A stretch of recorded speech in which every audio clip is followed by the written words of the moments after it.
السلام علیکم۔ میرا نام ماجد حسین ہے اور آپ دیکھ رہے ہیں اردو ناولز بائی ماجد۔ امید ہے آپ سب خیریت سے ہوں گے اور آپ سے صرف اتنی ریکویسٹ ہے کہ آپ اس ویڈیو کو لائک کر دیں اور ہمارے چینل کو سبسکرائب کر لیں۔ چلتے ہیں کہانی کی طرف۔ زاویار خان زادہ کی بڑی سی لینڈ کروزر طویل کار پورچ میں آ کر رکی تھی۔ وہ آج پورے 10 دن کے بعد حویلی واپس آیا تھا۔ ارتضیٰ خان کی موت کا زخم اتنا گہرا تھا کہ وہ اگر حویلی آتا تو یقیناً آذان ملک کی بہن کو قتل کر دیتا۔ زاویار خان زادہ نے اپنی پچھلی گردن رب کرتے اپنے اندر اٹھتے اشتعال پر بمشکل قابو پایا تھا۔ وہ اسٹیئرنگ پر اپنے مضبوط انگلیاں تھرتھرائے ونڈو اسکرین پر اپنی بے پناہ سحر انگیز چاکلیٹی براؤن آنکھیں گاڑے ہوئے تھا۔ اس کے سحر انگیز نقوش ابھی بھی تنے ہوئے تھے۔ سیاہ شلوار قمیض پر سیاہ شال کندھوں پر ڈالی اس کی وجیح پرسنالٹی مزید پرکشش لگ رہی تھی۔ سرخ سفید رنگت میں سرخیاں گلی تھی۔ سفید گردن بھی اس وقت سرخ ہو رہی تھی۔ ارتضیٰ خان کے بغیر اسے حویلی سے وحشت ہو رہی تھی۔ اپنے کمرے تک جانے کے لیے اسے ارتضیٰ خان کے دروازے سے ہو کر گزرنا پڑتا تھا۔ وہ راستہ جیسے اس کے لیے آگ پکڑے ہوئے تھا۔ ارتضیٰ کے بغیر اسے جینا پڑے گا اس نے سوچا نہ تھا۔ یہ سانس اب اس کے لیے بوجھ تھی۔ لالا، آپ سے پہلے میں سیرا باندھوں گا، دیکھ لینا۔ میری بارات کے شادیانے ہر طرف بجیں گے۔ آپ کوارے ہی میری ولیمے کا کھانا کھائیں گے، بلکہ سب کو کھلائیں گے۔ ارتضیٰ خان کی شرارتی آواز اس کی سماعتوں میں گونجتی اس کے ہونٹوں پر مسکراہٹ بکھیر چکی تھی۔ وہ سیٹ سے ٹیک لگائے درد و کرب سے چیخا تھا۔ وہ اگر ظالم جابر تھا تو اس کا بھائی تو نہ تھا، وہ تو معصوم تھا، پھر کیسے اس کو اتنی بے رحمی سے مار دیا گیا کہ اس کی لاش نہ مل سکی؟ زاویار خان زادہ نے اپنے عارض پر بہتے آنسو اپنے بازو کے آستین سے صاف کیے۔ وہ زاویار خان زادہ جس نے کبھی کسی کے لیے ایک آنسو نہ بہایا تھا۔ ارتضیٰ خان اسے خون کے آنسو رلا چکا تھا۔ اس نے گہرے سانس لیتے اپنے سرخ نم زدہ آنکھیں ونڈو اسکرین سے نظر آتے زنان خانے والے حصے پر جمائیں۔ زاویار خان زادہ کی نم سرخ آنکھوں میں سرخی شدت سے بڑھتی جا رہی تھی۔ وہ اپنی شال کندھوں پر جھٹکتے گاڑی سے نکلتا زنان خانے والے حصے میں حویلی میں داخل ہوا۔ پوری حویلی سناٹوں میں ڈوبی تھی۔ اس وقت 10 بج رہے تھے۔ سب اپنے اپنے کمروں میں تھے۔ سردیوں کے شروعات کے دن تھے۔ شدید بارشوں کی وجہ سے قہر برساتی سردی نومبر میں ہی شروع ہو گئی تھی۔ زاویار خان زادہ کے بھاری قدموں کی چاپ زنان خانے کے کچن کی طرف تھی۔ کچن کے دروازے پر اس کے بھاری قدم رکے تھے۔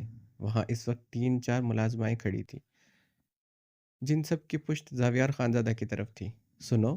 زاویار خان زادہ کی بھاری آواز پر کچن میں کھڑا نازک وجود شدت سے لرز اٹھا تھا۔ وہ بری طرح کانپنے لگی تھی۔ گل رانہ عائش کے کپکپاتے وجود اور زرد رنگت کو ترحم انگیز نگاہوں سے دیکھتے زاویار خان زادہ کی طرف پلٹی تھی۔ جی خان، گل رانہ نے زاویار خان زادہ کو دیکھتے سنجیدگی سے پوچھا۔ کیا نام ہے اس لڑکی کا؟ زاویار خان زادہ نے انگلی سے اپنی کن پٹی سے لائی تھی۔ عائش، جو بھی ہے اس لڑکی کو میرے پاس بھیجو۔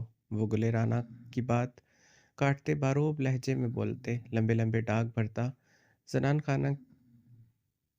خانہ میں اپنے کمرے کی طرف بڑھ گیا تھا۔ وہاں کھڑی تمام ملازمیں عائش کو ترہم انگیز نگاہوں سے دیکھ رہی تھی، جس کی رنگت زرد ہو چکی تھی۔ وہ اس وقت بے حد خوبصورت سی بلیک فراک پہنے ہوئے تھی، جس پر نفیس سی ویلوٹ کی گرم شال اوڑھے ہوئے تھی۔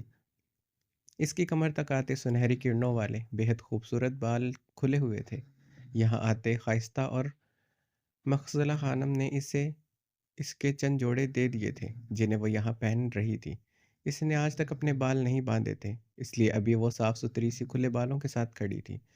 وہ پچھلے 10 دنوں سے حویلی کی پچھلی سائڈ پر بنے ملازماؤں کے کمرے میں رہ رہی تھی۔ ملازماؤں کا سلوک اس کے ساتھ بہت اچھا تھا۔ اسے کھانا بھی وہ 3 ٹائم دیتی تھی۔ گل رانہ اس کا بہت خیال رکھتی تھی۔ عائش نکاح کی رات والی پوری رات زنان خانے کے لانچ کی زمین پر بیٹھی رہی تھی۔ صبح تبانہ خانم نے اسے ملازماؤں والے حصے میں بھیج دیا تھا۔ اسے سختی سے اپنے سامنے آنے سے منع کیا تھا۔ عائش کو دیکھتے انہیں اپنے جوان بیٹے کی موت یاد آ جاتی تھی، جس کی قبر تک نہ تھی، جس کی مٹی کو ہاتھ لگاتے شاید ان کا دل کا درد کم ہو جاتا۔ وہ 10 دن سے ادھر ہی رہ رہی تھی۔ اس نے اس دوران حویلی کا رخ نہیں کیا تھا۔ آج زرقا خانم کے حکم پر وہ ادھر آئی تھی۔ انہیں گل رانہ نے اسے کچن کے کاموں پر لگانے کو کہا تھا، مگر ملازماؤں نے اسے کوئی کام کرنے نہیں دیا تھا، نہ اسے کوئی کام کرنا آتا تھا۔ وہ صبح سے کچن میں ویسے ہی کھڑی تھی، خاموشی سے سب کو کام کرتا دیکھ رہی تھی۔ اب زاویار خان زادہ کے بلاوے پر عائش کا دل خوف سے بری طرح لرز رہا تھا۔ گلے رانا کے ساتھ وہ خاموشی سے زاویار خانزادہ کے کمرے کی طرف بڑھ گئی تھی۔ عائش زاویار خانزادہ کے کمرے کا بھاری دروازہ کپ کپاتے ہاتھوں سے کھولتے اندر داخل ہوئی۔ گلے رانا اسے باہر چھوڑ کر چلی گئی تھی۔ وہ اس کے بڑے سے عالیشان کمرے میں داخل ہوئی، جو زاویار خانزادہ کی طرح بے حد عالیشان اور باروب سا تھا۔ کمرہ بے حد جدید اور بڑا تھا۔ عائش خوفزدہ نگاہوں سے کمرے کو دیکھ رہی تھی۔ یہ مردانہ کے کمرے سے زیادہ بڑا اور بے حد خوبصورت تھا۔ وہ اس وقت کمرے میں نہیں تھا۔ وہ کانپتے ہوئے کمرے کو دیکھ رہی تھی۔ وہ ڈریسنگ روم سے سفید ٹراؤزر پر بلیک ہاف بازوں والی ٹی شرٹ پہنے باہر نکلا۔ عائش عائش لرزتے ہوئے اسی لمحے نگاہیں جھکا گئی تھی۔ دروازے کو لاک کرو، وہ سرد بھاری لہجے میں حکم دیتا بولتے بیڈ کی طرف بڑھ گیا تھا۔ عائش نے گہرا سانس لیتے لرزتے قدموں سے دروازے کی جانب بڑھتے دروازہ لاک کیا۔ وہ نظریں جھکائے پلٹی تھی۔ وہ اسے ایک نگاہ دیکھتے پھر سے نگاہیں جھکا گئی تھی۔ وہ کراؤن سے ٹیک لگائے، اپنی ٹانگوں پر کمبل ڈالے، اپنے منہ پر ہاتھ پھیرتے اسے گہری نگاہوں سے دیکھ رہا تھا۔ اس کی گہری نگاہیں عائش کے قدموں نے زمین پر کھڑا رہنے سے انکار کر دیا تھا۔ وہ اسے یکدم بہت باروب، بہت اونچا لگا تھا۔ اپنا آپ اس کے سامنے بہت حقیر اور چھوٹا سا معلوم ہو رہا تھا۔ یہ شاید حالات کا اثر تھا۔ کل تک وہ اس کے سامنے نگاہیں اٹھائے اس کی انہی نگاہوں میں آنکھیں ڈالے کھڑی ہوتی تھی۔ آج وہ نگاہیں جھکائے ہوئے تھی۔ اب سب کچھ بدل گیا تھا۔ وقت بدل گیا تھا، رشتہ بدل گیا تھا۔ کل تک وہ ملکوں کی بیٹی تھی، جس کے پاس پاور تھی۔ وہ اعتماد تھا جو اس کی زندگی میں آئے ہوئے مردوں نے اسے دیا تھا، اس کی بولڈ سوسائٹی نے دیا تھا۔ کل تک وہ عائش مصطفیٰ ملک تھی، آج وہ عائش زاویار خانزادہ تھی۔ نام بدلنے سے اس کی اوقات بھی بدل گئی تھی۔ اس کی اوقات تو اس کے ساتھ لگے نام کی وجہ سے تھی۔ سامنے بیٹھے طلسماتی نقوش رکھنے والا بے حد باروب انسان کے نام نے اس کے ساتھ سب کچھ چھین لیا تھا۔ اس کا غرور، تنتنا اور اس کا شاہویر ملک بھی چھین لیا تھا۔ اب تو وہ کمزور سی لڑکی تھی، جسے زاویار خانزادہ کی پہچان کھوکھلا اور کمزور کر چکی تھی۔ وہ نہیں چاہتی تھی، یا شاید جانتی تھی، مگر آج رات اس کے ہر بے یقینی پر مہر لگنے کی تھی کہ وہ اپنی بچھی کچھ نسوانیت، غرور، اپنا پندارہ سب کچھ کھونے والی تھی۔ وہ بھی مقابل کے ہاتھوں، جو خدا کو حاضر ناظر جان کر اسے نکاح میں لے کر آیا تھا۔ نہیں، وہ اسے لے کر نہیں آیا تھا، بلکہ وہ خود نکاح کرنے آئی تھی۔ وہ اپنی سوچ پر خود استہزائیہ مسکرائی تھی۔ اس کی تو اتنی حیثیت بھی نہیں تھی کہ اسے روح قفس میں لایا جاتا۔ کسی کو زندہ رکھنے کی خواہش پر وہ خود موت تک چل کر آئی تھی۔ اپنے بھائی کی قبر میں لیٹی تھی وہ۔ اب اس کے گناہوں کی سزا پر عذاب تو جھیلنے تھے۔ وہ اپنی نیلی، بے حد گہری، اداس سی بھری نم آنکھیں سامنے بیٹھے بلا کے مغرور، سحر انگیز پرسنالٹی کے ظالم جابر انسان پر گاڑے ہوئے تھی۔ اسے خبر ہی نہ ہو سکی کہ ان 10 دنوں میں جس انسان کو سوچتے ہوئے وہ لرز جاتی تھی، وہ کب سے اسے دیکھے جا رہا تھا۔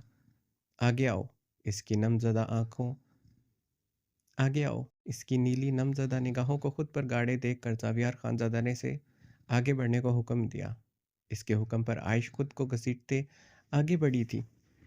4 قدموں کے بعد وہ رک گئی تھی۔ عائش کی نگاہیں پھر سے جھک گئی تھی۔ زاویار خانزادہ نے گہری استحقاق بھری نگاہیں اس کے پورے وجود پر ڈالی۔ وہ بہت وہ بہت بار اس کے سامنے آئی تھی۔ وہ بہت خوبصورت تھی، وہ جانتا تھا، مگر اسے کبھی کسی بری نگاہ سے نہیں دیکھا تھا، نہ ایک لمحے کے لیے سوچا تھا۔ کیا عمر ہے تمہاری؟ زاویار خانزادہ کے سوال پر اس کی نگاہ پھر سے اٹھی تھی۔ 18 سال، عائش نے بھیگے لہجے میں جواب دیا۔ اس کی کم عمری نے پتہ نہیں کیوں زاویار خانزادہ کو تسکین سے پہنچائی تھی۔ اس کے مردانہ انا اور سینے کی دہکتی آگ پر ٹھنڈے پانی کے چھینٹے سے پڑے تھے۔ کیا کر رہی تھی؟ مطلب کیا بننا چاہتی تھی؟ اس کے دوسرے سوال پر عائش کی نگاہیں شدت سے بھیگی تھی۔ CSS کر کے اسسٹنٹ کمشنر، اس نے گھٹی گھٹی آواز میں جواب دیا۔ اس کی بھیگی لرزتی آواز زاویار خانزادہ کے لبوں پر مبہم سی استہزائیہ مسکراہٹ بکھیرتی جا رہی تھی۔ اسسٹنٹ کمشنر بن کے کسے جیل میں ڈالنا تھا؟ زاویار خانزادہ کے اگلے سوال پر اس کی سانس رک گئی تھی۔ دھڑکنوں نے دھڑکنے سے انکار کر دیا تھا۔ زاویار نے اس کے سرخ رنگت کو زرد رنگت میں بدلتے بغور دیکھا تھا۔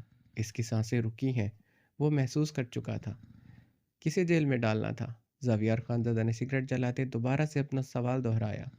مقابل کی رکتی سانسیں اسے لذت کی انتہا پر لے کر جا رہی تھی۔ تمہیں، اس نے کرب زدہ ہچکی لی تھی۔ آپ بولو، آپ۔ زاویار خانزادہ سائڈ ٹیبل سے واز اٹھاتے